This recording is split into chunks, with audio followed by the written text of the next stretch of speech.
A primeira leitura de hoje se encontra no livro de Êxodo, capítulo 19,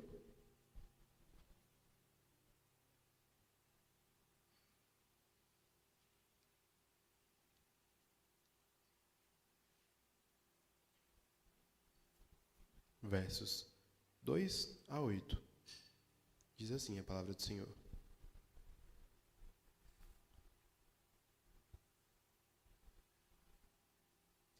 Tendo partido de Refidim, vieram ao deserto do Sinai e acamparam-se no deserto. Israel, pois, ali acampou defronte do monte. E subiu Moisés a Deus, e o Senhor o chamou no monte, dizendo: Assim falarás à casa de Jacó, e anunciarás aos filhos de Israel: Vós tendes visto o que fiz aos egípcios, como vos levei sobre as asas de águias, e vos trouxe a mim. Agora, pois, se diligentemente ouvirdes a minha voz e guardardes o meu concerto, então sereis a minha propriedade peculiar dentre todos os povos, porque toda a terra é minha. E vós me sereis reino sacerdotal e povo santo. Essas são as palavras que falarás aos filhos de Israel. E veio Moisés e chamou os anciões do povo, e expôs diante deles todas essas palavras que o Senhor lhes tinha ordenado. Então todo o povo respondeu a uma voz e disse: Tudo o que o Senhor tem falado, falaremos. E relatou Moisés ao Senhor as palavras do povo. Até aqui a palavra do Senhor. Essa é a palavra do Senhor, demos graças a Deus.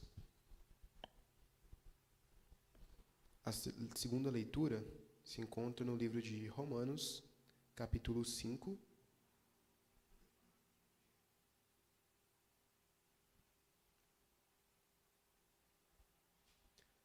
versos 1 a 8.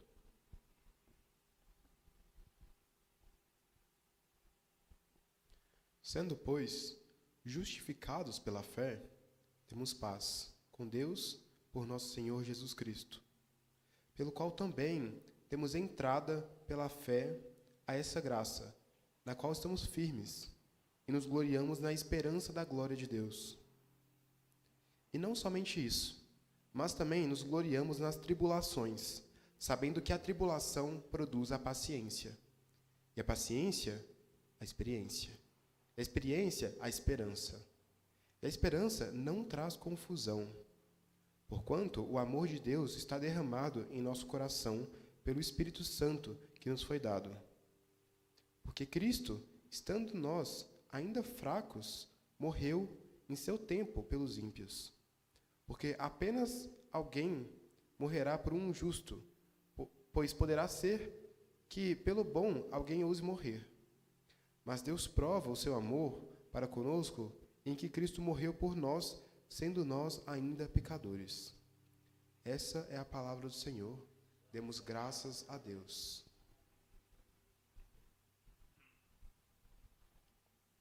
Aleluia, aleluia,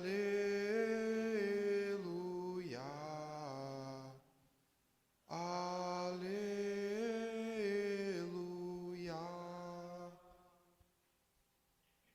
Vistam-se de justiça os teus ministros e exultem os teus fiéis. Aleluia, aleluia,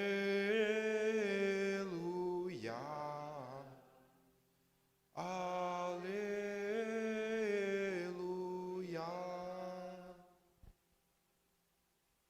O evangelho de hoje se encontra no livro de Mateus, capítulo 9.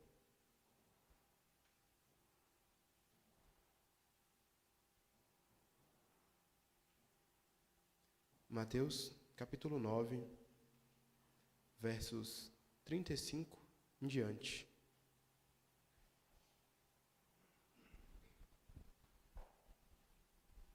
Diz assim o Evangelho do Nosso Senhor.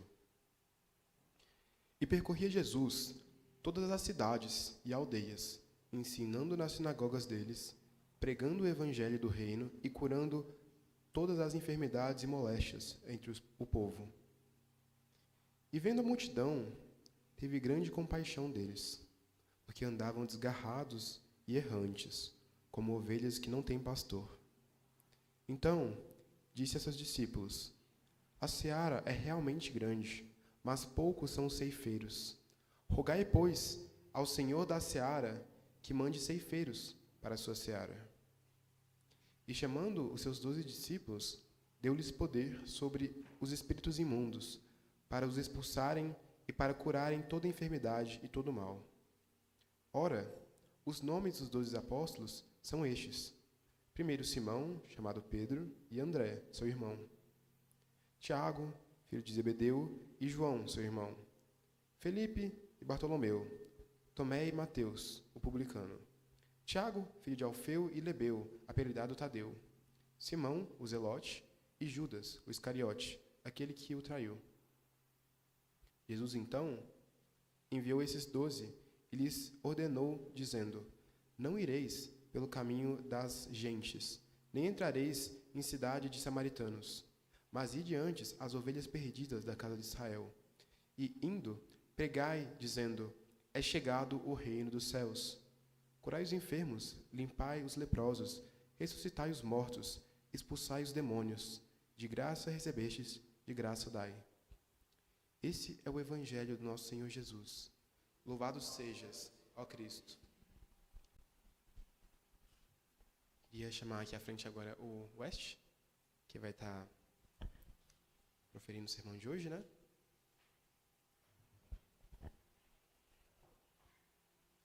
Pai, muito obrigado pela vida do nosso irmão West. Usa, por favor, Senhor, seu coração, somente suas palavras, para falar conosco. Ó doce Espírito, encaminha tuas verdades aos nossos corações. Ajuda-nos para que sejamos solo fértil para a palavra que será aqui semeada. Em teu nome eu te peço, Senhor. Amém. Paz de Cristo, irmãos.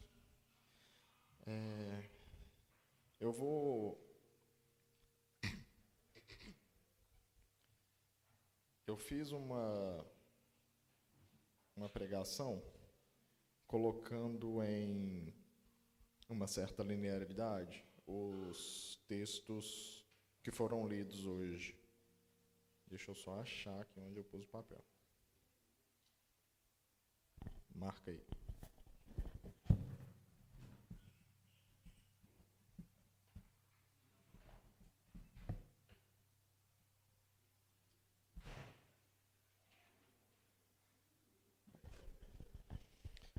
Foi. Então, eu vou reler de novo aqui, até para que a minha mente se refresque também. Então, o Êxodo aí, né? 19, do 2 ao 8. Tendo partido de Refidim, vieram ao deserto do Sinai e acamparam-se no deserto. Israel, pois, ali acampou-se defronte do monte. E subiu Moisés a Deus, e o Senhor chamou do monte, dizendo: assim falarás à casa de Jacó e anunciarás aos filhos de Israel: vós tendes visto o que eu fiz aos egípcios, como vos levei sobre as asas de águia e vos trouxe a mim. Agora, pois, se diligentemente ouvirdes a minha voz e guardardes o meu conserto, então sereis a minha propriedade dentre todos os povos, porque toda a terra é minha. E vós me sereis reino sacerdotal e povo santo. Estas são as palavras que falarás aos filhos de Israel. E Moisés chamou os anciãos do povo e expôs diante deles todas essas palavras que o Senhor lhe tinha ordenado. Então todo o povo respondeu a uma só voz e disse: tudo o que o Senhor tem falado, faremos. Então,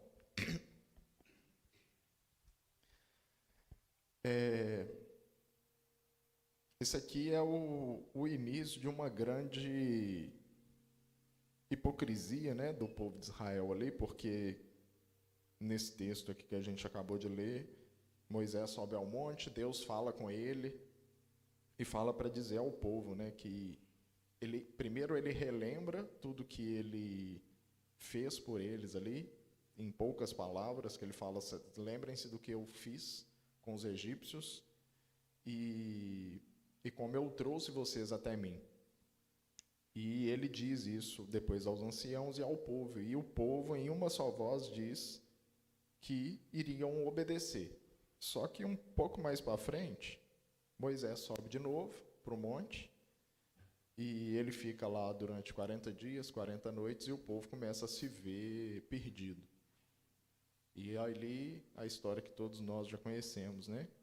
Eles chegam a Arão, falam assim: a gente não sabe o que está acontecendo com esse cara, se ele vai voltar, o que aconteceu. Ele subiu no meio do monte, tinha um fogo enorme, ele deve ter sido consumido ali, faz para a gente um Deus para que vá à nossa frente.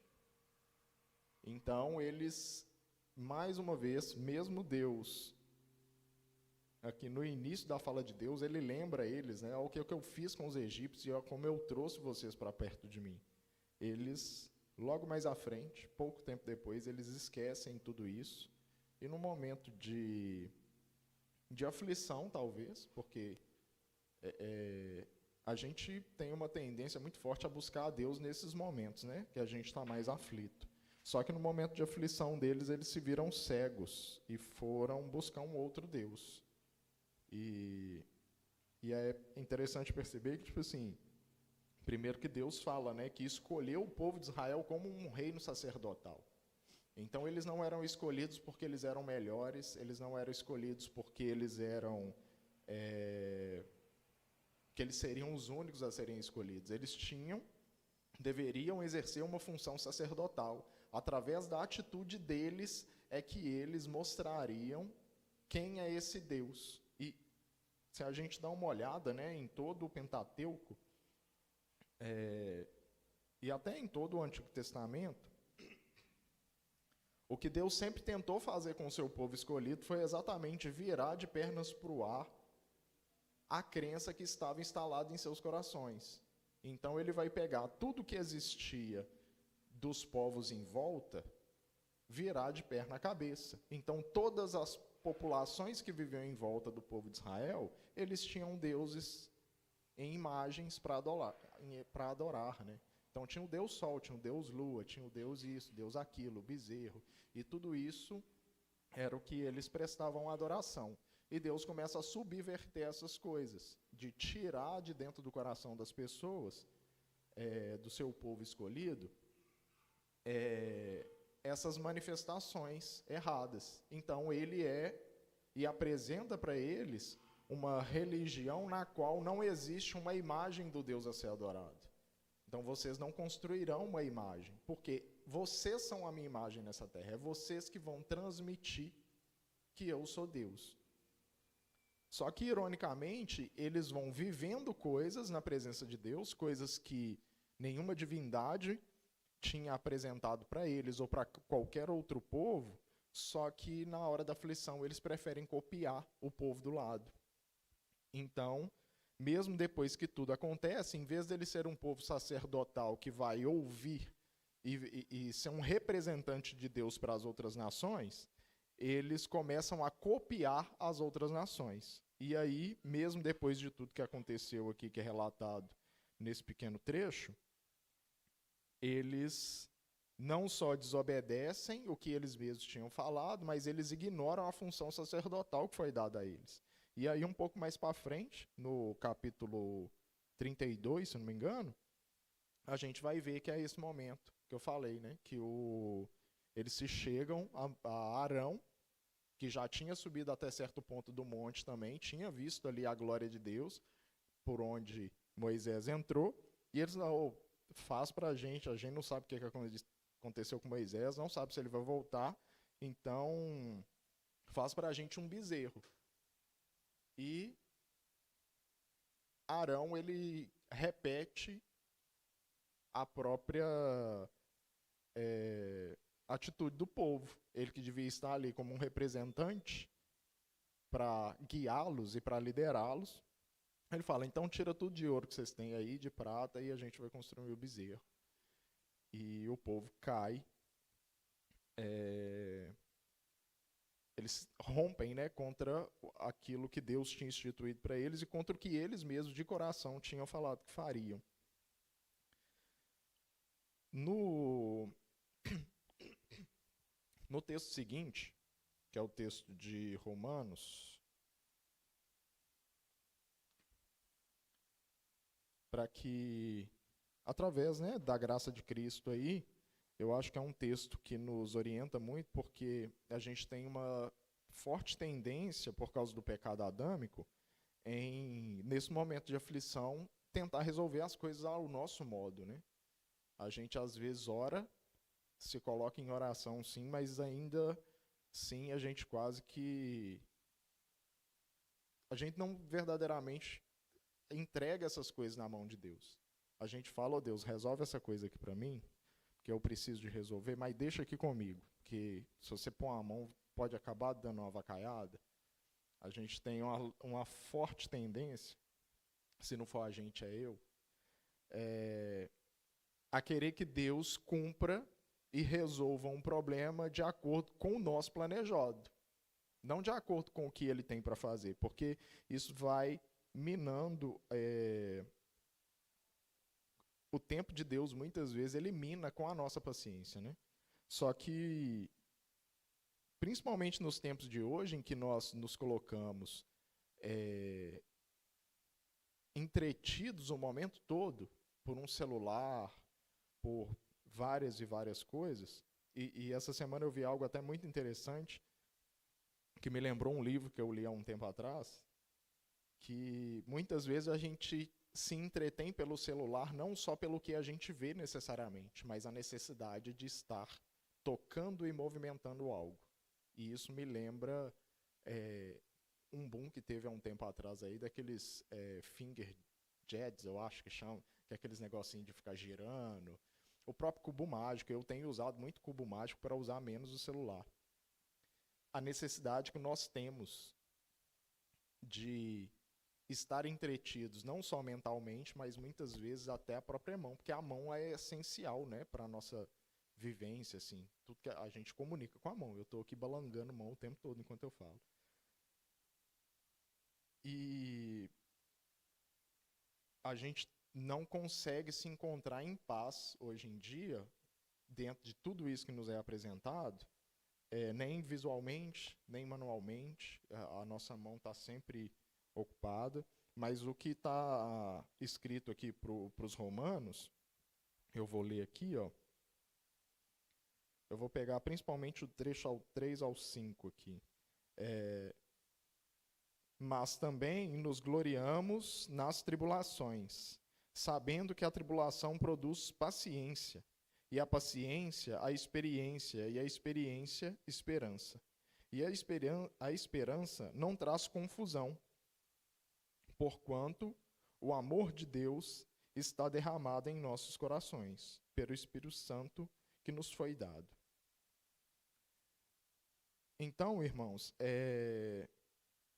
uma coisa que eu tenho martelado na minha mente há algum tempo, e essas leituras também me fizeram lembrar, é que muitas vezes a gente tem uma boa teologia introjetada na nossa mente, mas a gente não tem isso corporificado. A gente consegue conversar muitas vezes sobre questões teológicas, sobre respostas teológicas para as coisas da atualidade, mas quando essas coisas nos batem à porta,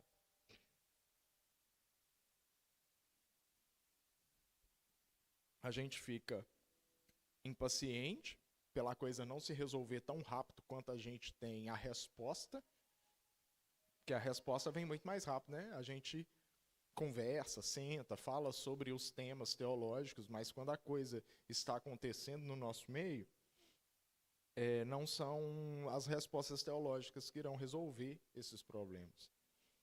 E aí tem um gap muito grande entre o saber e o fazer.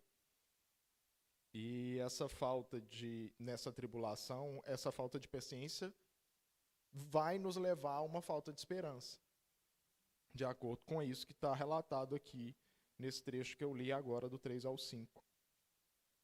E nos é necessário, nesse momento em que a gente é bombardeado o tempo todo por informações, a gente filtrar o que realmente nos é necessário, focar numa vida espiritual. Uma coisa que eu tenho pensado muito nessa questão da necessidade da mão, né? A igreja anglicana, há uns 50 anos atrás, adotou o rosário anglicano, que é parecido com o terço católico, mas é menor, mais conciso. E eu percebi o quanto que isso me centra nas minhas orações, porque o rosário anglicano, ele é muito espontâneo, né? Ele não tem orações fixas para ele. Ele tem algumas, mas ele permite você ir variando ele. E o quanto a importância de ter algo na mão constantemente, e principalmente na hora da oração, porque tem ali sequências de 7 contas, se a gente atribui a cada uma, a primeira eu vou orar pela minha família, a segunda eu vou orar pela igreja, o quanto isso na nossa mão nos ajuda na concentração. E porque muitas vezes a gente se achega a Deus com uma certa impaciência, porque a gente tem problemas e está com um problema ali logo na porta, a gente está passando por uma tribulação e a gente atropela as nossas próprias palavras, a gente não consegue organizar as coisas para poder orar, e com isso a gente vai fazendo igual ao... A gente vai realmente desanimando, né? E a gente começa a repetir as falhas do povo de Israel do Antigo Testamento. E ali, nesse momento de aflição, a gente vai desanimando de orar, desanimando e vendo que a coisa muitas vezes não acontece, ficamos impacientes, achamos que não vai acontecer nada, ou que só vai acontecer se a gente fizer. Só vai acontecer se eu for lá e ser a pessoa que resolve aquele problema. E isso vai nos minando a fé. E sem perceber, a gente começa a idolatrar outro Deus. Seja igual, tem uma parada que acontecia no Antigo Testamento, que Deus mandava, né, com que o povo de Israel, quando eliminasse, entrasse em guerra com algum outro povo, que fosse eliminado todos os deuses, tudo daquele povo. E era uma eliminação não do povo em si, mas era uma tentativa de eliminação da identidade daquele povo. Por quê? O povo de Israel está lá, passando por alguma aflição em que o campo não está sendo mais fértil. Mas o meu vizinho aqui, que adora um outro Deus, ele teve uma colheita muito boa, a tendência do povo é olhar para aquilo e falar, não, peraí, aquele Deus ali está resolvendo os BO deles lá. E se a gente prestar um culto e resolver aquelas coisas? Então, puxando, né, para o nosso contexto de hoje, muitas vezes, dotados de de muito conhecimento teológico e muitas discussões que vão se dando, a gente deixa de entregar essas paradas para Deus resolver. E a gente fica tentando resolver por nós mesmos, com a nossa bagagem, seja ela teológica, seja ela psicológica, antropológica. Eu falo de algumas coisas aqui, até por causa da faculdade, né? Que eu estou fazendo faculdade de teologia, e uma das matérias que eu entreguei trabalho esses dias é sobre a espiritualidade cristã e o quanto que a matéria tem tocado muito no que eu tenho aprendido dentro do anglicanismo. A questão do ofício diário, a importância de ter seus momentos de oração e de entrega a Deus ali, não como parte da rotina, mas como algo que nos abastece para a gente suportar a rotina e não ser engolido por ela. E eu me perdi completamente onde que eu ia, por que eu puxei esse ponto. Mas, enfim, estou tentando lembrar aqui. Mas o quanto nós, na sociedade de hoje, precisamos nos apegar mesmo a uma vida de fé. Lembrei o que eu ia falar. O quanto que, na antiguidade, a teologia ela se comunicava mais com a filosofia E hoje o quanto ela comunica muito mais com a psicologia, assim. Tudo existe mais uma bagagem da psicologia por trás disso, que não é uma coisa ruim, que não é um problema. Eu acho que todos nós devemos buscar uma compreensão de quem somos, e a psicologia é um braço de Deus na humanidade para nos ajudar nessa compreensão. Mas não é só isso, né? A gente limitar uma teologia somente a categorias humanas, a conhecimentos humanos, a gente está minando o próprio Deus, a gente está diminuindo o próprio Deus. E esse paralelismo, né, de uma teologia muito psicológica, ela às vezes nos aliena um pouco do próprio corpo de Cristo, assim, que a gente passa a olhar tanto só para si e um tanto para a resolução dos nossos problemas, que às vezes ou a gente acha que só nós podemos resolver aquilo, ou a gente simplesmente se aliena daquela questão. E eu acho que o ponto não necessariamente seja esse, né?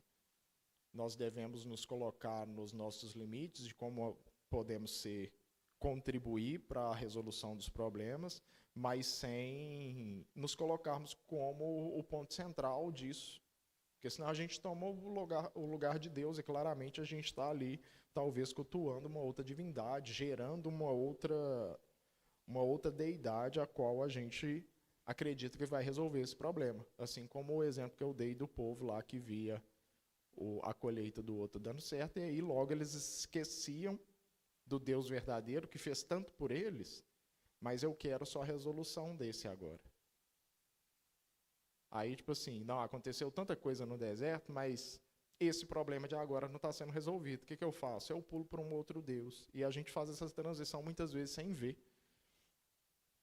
Então, é necessário que em meio à tribulação, e aí eu vou puxar isso já jogando lá para o texto de Mateus, que em tempos de tribulação, como que nós estamos vivendo ultimamente, é extremamente necessário que nós não percamos a nossa esperança.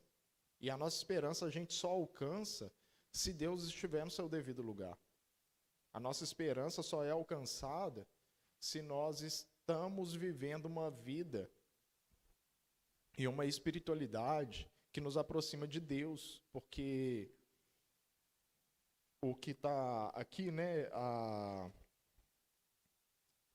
que ele fala sobre a tribulação que nos produz paciência. Será que as nossas tribulações nós temos conseguido encontrar paciência em Deus, ou estamos ficando impacientes, ansiosos, perturbados? Esses dias eu passei um mal miserável, porque eu acabei procrastinando algumas entregas de trabalho da faculdade, e depois eu comecei a ler tudo para poder escrever os trabalhos e tudo mais. E na hora dessa tribulação minha, que foi promovida por mim mesmo, eu não encontrei paciência nisso, né? Então eu dormi mal. Aí, para completar o rodar, meu filho mais velho, ele virou de ponta cabeça na cama, engatinhou dormindo, caiu de coco no chão de madrugada. O choro dele acordou o Cadu, e foi aquele fuzuê na madrugada. Então eu já estava dormindo mal por causa da ansiedade. Veio isso e eu comecei o meu dia que eu tinha para vou ler os trabalhos da faculdade que eu já tinha lido, eu estava relendo tudo de novo para ter mais consciência do material. Agora é só pegar e escrever. Na hora que eu sentava para escrever, o que eu pensava era: eu preciso desistir desse curso. Eu não vou dar conta. É melhor parar por aqui. E aí, a hora que eu tinha para buscar a Deus, buscar ter paciência e sentar e falar assim: não, peraí, deixa eu só escrever o que eu tenho que escrever, eu começo a tentar, por mim, resolver as coisas. E a gente é muito fatalista, pelo menos eu sou às vezes. Tipo assim, não, se eu estou tendo problema agora e eu estou no primeiro semestre, eu vou ter problema, continuar tendo problema mais para frente. O que é melhor para poder suprir e não ter mais problema? Corta a parada, não faz mais, sabe? desiste. E isso vai nos roubando, assim. Então, que Paulo fala aqui, né, de nos gloriamos na tribulação, sabendo que a tribulação produz paciência, isso só é uma realidade quando a gente tem uma vida espiritual concisa e vivida na presença de Deus de forma verdadeira e intensa. Então, a espiritualidade é uma coisa, sim, individual e buscada pessoalmente para depois ser vivida em comunidade. Mas nós precisamos aprender a olhar para o lado da tribulação e perceber, porque tem uma coisa até meio paradoxal, né? Porque a tribulação não seria necessariamente uma coisa boa, mas o texto vai falar que nós nos gloriamos na tribulação, porque acabamos, por causa de uma vida espiritual, tendo os olhos da fé abertos para a gente ver para além daquilo que a gente tem. E foi uma coisa que eu comecei a exercitar nessa semana, por causa desse trabalho de faculdade, por exemplo, que é algo muito pífio também, né, gente? Eu estou dando como exemplo, mas é uma tribulação pífia. Porque eu sou marido, pai, existem coisas muito mais profundas que deveriam me trazer maior tribulação do que um trabalho de faculdade. Mas muitas vezes toca mais no ego da gente também, né? E aí, eu conheço, mas eu vou lá escrever qualquer coisa e perder ponto. Eu acho que é mais sobre o meu ego aí. Mas precisamos, urgentemente, na sociedade em que vivemos, com toda a tecnologia que temos, buscar uma proximidade com Deus, para que aí sim esse texto faça sentido. E no momento de tribulação, não que a gente vai sair dando glória a Deus e gritando, ó, glória a Deus, estou passando por um perrengue. Mas a gente vai vislumbrar que a tribulação, se ela está sendo permitida por um Deus que é soberano, é uma vontade boa, perfeita e agradável dele sobre nossas vidas. E que no final dessas coisas, nós nos sentiremos fortalecidos, nós nos sentiremos mais gratos, nós nos sentiremos mais com uma espiritualidade, um conhecimento de Deus, e é um conhecimento que a teologia não nos pode apresentar, que um saber acadêmico é limitado, é um conhecimento de quem Deus é em sua pessoalidade. Que é isso que Deus quer para o povo de Israel o tempo todo. É se mostrar um Deus pessoal, é um Deus que se coloca no meio deles. Em Adão e Eva, ele se colocava no meio deles, na viração do dia, para poder conversar com eles. Já em Moisés, eles fazem a arca. E aí, no Novo Testamento, vem o próprio Cristo, o Deus encarnado, se coloca no meio, porque a intenção sempre é que conheçamos Ele profundamente, espiritualmente. Só que, como eu disse, nessa sociedade em que vivemos hoje, onde o algoritmo dita o que nós... Você curtiu um vídeo ali, vai começar a aparecer vários vídeos daquele mesmo tema. Nós nos colocamos a conhecer uma infinidade de coisas que às vezes não tem utilidade alguma. Ontem apareceu para mim um vídeo e quase no final do vídeo eu falei assim, para que eu estou assistindo esse negócio? Era um cara falando do porquê um helicóptero ou drone é incapaz de fazer resgate de pessoas no meio de um vulcão, por exemplo, próximo de um vulcão. Eu falei assim, mas e aí? Vai que precisa, eu não tenho dinheiro para comprar o drone pequenininho, mano. Então, tipo assim, a gente vai sendo puxado por essas paradas. E muitas vezes até por coisas que poderiam ser úteis, como o próprio conhecimento teológico, uma discussão, uma leitura de coisas ali, mas a gente se coloca mais a assistir vídeos curtos sobre explicações de umas paradas dessa, e nos colocamos num conhecimento, a gente se engana num conhecimento da teologia que é diferente de um conhecimento de quem é o próprio Deus. Não estou falando que não deve assistir e tal, mas o que você faz com esse conhecimento depois? Porque uma das coisas na matéria de espiritualidade cristã, logo no início, o autor, que eu esqueci o nome, ele fala uma coisa muito interessante, que uma teologia que não nos coloca de joelhos, ela não é uma boa teologia. Então, porque, embora o termo teologia significa, ao pé da letra ali, conhecimento de Deus, né, a gente tem que encarar que é um conhecimento daquilo que Deus quer apresentar sobre quem Ele é. Porque nós não temos capacidade cognitiva, o que for, de compreender a imensidão do que Deus é. Porque Ele está fora do sistema. Ele criou todo esse sistema, e a própria ciência vai falar hoje que o próprio espaço ele tem seus limites, estão se expandindo, então existe algo para fora que é muito maior. E nós não temos essa condição. Então a gente precisa urgentemente parar de ficar acumulando conhecimento solto e conectá-los ele na nossa vida espiritual e viver uma vida espiritual primeiramente individual, de oração e leitura da palavra, ou como que isso extravasa para o nosso trabalho, o nosso convívio como igreja, para que a gente caia e esteja apto para viver e vivenciar o que está no trecho, o único trecho que eu usei dessa leitura de hoje aqui, a partir do 35, e no caso eu nem vou ler dela, mas Cristo, ele chama os seus apóstolos, os seus discípulos, e dá a eles uma função de pregar o evangelho. Ele junta eles ali primeiro, um bando de cara que muito provavelmente, se não fosse Cristo como a cola que junta tudo ali, ia virar um clube da luta, a galera ia comer na porrada o dia inteiro, porque tinha um zelote que ficava se esgueirando pelas beiras da cidade para poder matar romano.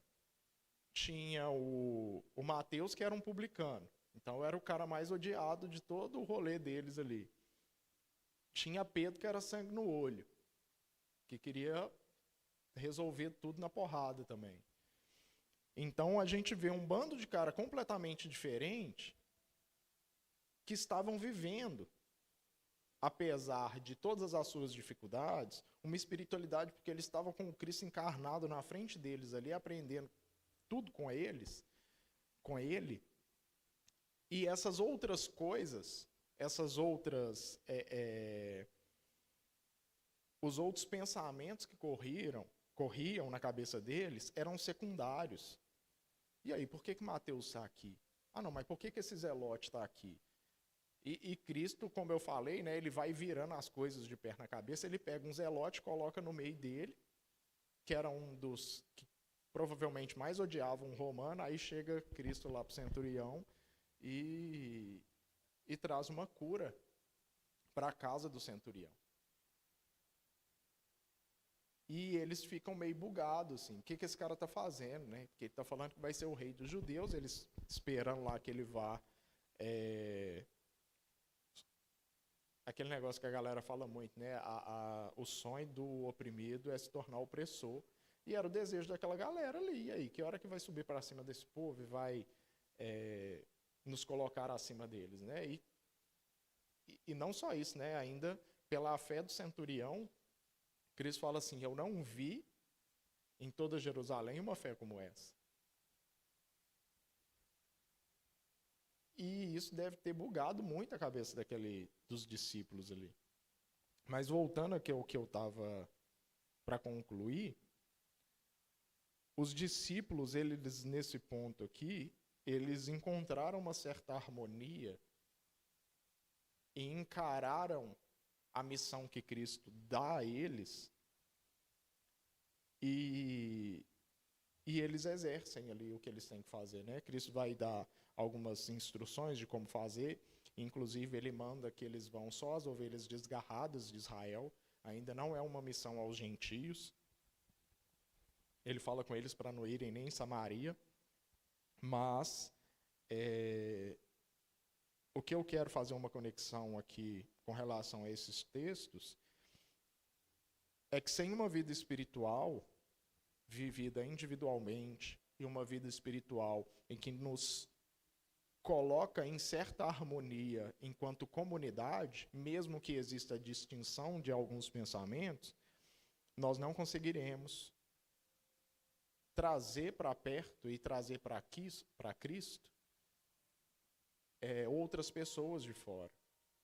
Então, existem coisas dentro das nossas comunidades que precisam ser resolvidas como membros de corpo que somos. A minha mão não pode ser inimiga dos meus olhos. Porque se cair um cisco no meu olho, a minha mão não vai estar apta a ajudá-lo, ou meus olhos irão recusar a ajuda desses olhos. Então nós precisamos urgentemente nos unir como corpo de Cristo, vendo qual é o ponto central de tudo isso e jogar para escanteio, para segundo plano, aquilo que nem para segundo plano, é encarar como secundário o que é secundário. Muitas vezes, numa vivência comum, acho que em todos os meios que eu vejo, muitas vezes eu falo uma coisa com o Vitor, aí o Vitor acena que está tudo bem para mim, mas depois ele chega no Jader e fica assim, nossa, você viu o que o West falou comigo? Ele falou isso, isso e isso, eu não gostei, mano. Mas a gente não tem coragem de falar isso com a pessoa, sabe? Chegar e falar assim, cara, eu fiquei chateado com o que você disse comigo. Você falou de tal e tal forma. E o quanto que isso é apropriado pelo diabo para gerar divisão. Porque se o Jader tiver algo contra mim, quando o Vitor fala com ele, o Jader vai aumentar e vai falar assim, será que aquele dia que ele falou tal coisa comigo foi isso também? E a nossa mente começa a militar contra nós mesmos. E a gente começa a criar ranço das pessoas. A gente começa a gerar divisão. E isso é uma coisa inaceitável dentro do corpo de Cristo. Um corpo dividido, ele não subsiste. O próprio Cristo fala isso lá quando ele promove uma cura e o povo, os fariseus começam a falar, mas ele está expulsando demônio porque ele também é superior aos outros demônios. Então, irmãos, eu quero finalizar por aqui, que em meio à tribulação que a gente tem vivido, que a gente busque uma vida espiritual centrada, um conhecimento de quem é Deus através de uma oração, das orações, da leitura, dos nosso ofício diário, não encarando como uma rotina, como algo... Porque a gente vive também uma dualidade aí entre as pessoas como eu, que têm dificuldade em manter uma rotina, e aqueles que são muito rígidos com a sua rotina. E aí, se qualquer coisa sai do prumo, até uma oração, a gente acha que tudo desmoronou. Porque, no fim das contas, a gente está achando que a nossa organização, ou a maleabilidade da rotina é que nos coloca perto de Deus, é que nos coloca sobre o controle de quem nós somos, né? Só que não é bem por aí. A gente tem que ter domínio próprio, a gente tem que ter controle, mas a gente tem que entender que existe um Deus soberano sobre todas essas coisas. Então, que a gente encaixe na nossa rotina os nossos devocionais como algo que nos aproxima de Deus e não como só mais algo na rotina, assim como fazer o café no mesmo horário e manter todo aquele ritual do café, né, para quem gosta de café, mas que a gente busque uma vida espiritual individual, uma vida espiritual em convivência um com os outros, em serviço, em cuidado, em amor, mesmo na discordância, mas que a gente se alinhe enquanto corpo, para que só então a gente consiga impactar pessoas com a vida de Cristo e sermos, como prometido ao povo de Israel, um reino de sacerdotes, que traz pessoas para perto, impressionados com a comunhão e não com a divisão que é comum em todos os meios que a gente vive. Amém? Santo Deus, Pai amado, quero te agradecer por este momento. Que a Tua palavra, Senhor, se mova em nossos corações. Que a Tua palavra não seja um conhecimento vago, não seja um mero conhecimento acadêmico, mas a tua palavra é teu Filho Jesus Cristo, Senhor. Que ele habite em nós, nos purifique e nos alinhe, para a honra e glória do teu nome, para que o teu reino, Senhor, seja manifestado a todos os que nos rodeiam, no trabalho, nas ruas e na vizinhança. Em nome de Jesus, Senhor, abençoe a nossa comunidade, nos aproxime de ti, nos aproximando um dos outros. É o que nós oramos e te pedimos. Amém.